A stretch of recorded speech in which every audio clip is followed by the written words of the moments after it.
Jean-Bruno Falguière, Scribe de Dieu, chapitre 13, une halte décisive.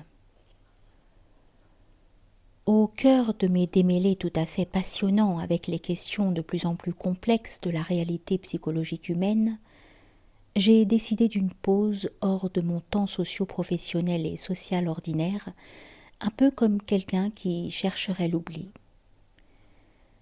Je suis donc partie dans le grand sud marocain pour une dizaine de jours. Depuis un bon mois, la pression quotidienne s'augmentait d'un sentiment d'éloignement plutôt douloureux avec mon mentor. Sans vouloir me l'avouer, je sentais monter en moi une détermination nouvelle, ajoutée à la sensation confuse que s'effondrait une relation sur laquelle je n'arrivais pas à poser des mots clairs. Je portais également un jugement sévère sur certains de ses comportements. Tout cela me plongeait dans une confusion de plus en plus difficile à gérer. Je me suis donc retirée au cœur des montagnes, à 1700 mètres d'altitude, au cœur du pays berbère, dans le village de Boutragat. C'est un lieu sans âge, sans temps, hors des vacarmes du monde dit moderne.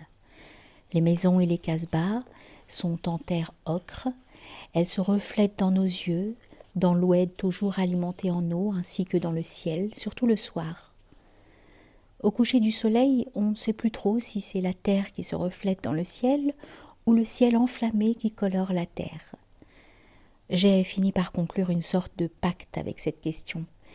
Un pacte qui décrétait que tous les soirs, le ciel et la terre s'épousaient dans des noces magiques voulues par Dieu. Un matin, j'ai été réveillée en sursaut dans le prolongement d'un songe. Je ne peux pas appeler cela un rêve, qui m'a poursuivi au moins 2 heures après que je me suis levée. Au moment du sursaut, je fus saisie d'une sorte de fièvre mêlée de stupéfaction et je criai presque dans les oreilles de ma compagne. « Je ne suis pas moi. Je suis ce qui m'anime, tu comprends ? Je ne suis pas moi. Je suis ce qui m'anime. » J'ai dû le répéter ces mots au moins 5 ou 6 fois, jusqu'à ce qu'elle me calme par un « Oui, ça va, j'ai compris ». En réalité, dans un sommeil étrange, j'avais perçu l'énergie, je devrais dire la lumière créatrice de ma vie. Et dans les heures qui ont suivi, tout me semblait nouveau. Ce n'était pas différent, c'était nouveau. La théière avec laquelle on m'a servi un verre de thé un peu plus tard, cela était nouveau. La théière, le thé versé et le verre rempli de thé, tout était nouveau. Je suis restée quelques minutes fascinée par le verre de thé, au point qu'une amie qui nous accompagnait m'a demandé ce qui m'arrivait. Je me suis entendue lui répondre « Ce verre de thé vient de m'instruire de quelque chose d'extraordinaire. Il vient de me montrer que la simplicité est un secret divin qui contient toute la connaissance. » Nous sommes restés sans voix un long moment. 3 jours ont passé. Un après-midi, vers 16 heures, j'ai décidé de faire seule une grande balade en suivant le cours de l'Oued. Et je me souviens de m'être assis sur une grosse pierre à peu près 1h30 plus tard.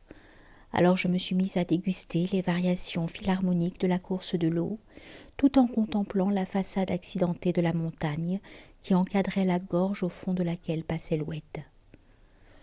Je ne peux pas dire à quel moment j'ai décroché du monde. J'étais bien incapable de dire quelle heure ou même quel jour il était, lorsque mon épouse m'a arrachée à ma vision. Je n'avais même pas vu la nuit tomber. Seul le chant de l'eau qui continuait de courir en moi. Comme si j'étais au cinéma. Un film inédit m'a projeté en quelques heures l'histoire d'un monde entièrement nouveau, effaçant celui dans lequel j'ai cru vivre depuis ma naissance. Mon épouse était inquiète. Elle voyait bien que je revenais à moi en quelque sorte. Cependant, le moi, je n'y croyais plus. Et encore, à ce moment-là, je ne savais pas à quel point. Tout est faux, lui ai-je dit. C'était bien ce que j'avais vu, ou plutôt ce qui m'avait été montré. Tout était faux, car je venais de vivre ceci.